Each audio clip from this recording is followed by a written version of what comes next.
SP check பண்ண மாதிரி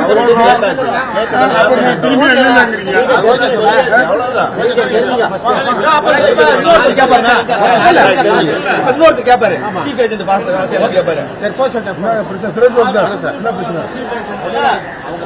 chief ஏஜென்ட்டுக்கு என்ன பாஷன் அவங்களுக்கே தெரியல, அவங்களுக்கே தெரியல, அவங்க கத்துனாதான் தெரியும். சீஃப் ஏஜென்ட் எங்களுக்கு முக்கியமான கேண்டிடேட்டோட ஏஜென்ட் சீஃப் ஏஜென்ட் அவங்க போய் இந்த பாசி தான் கேட்கறாரு. 6 தொகுதியும் போலாங்க, 6 தொகுதியும் போறத சீஃப் ஏஜென்ட் ஒருத்தர் செக் பண்ணி கேட்டாங்க. 5 பேர் நிற்கிறாங்க.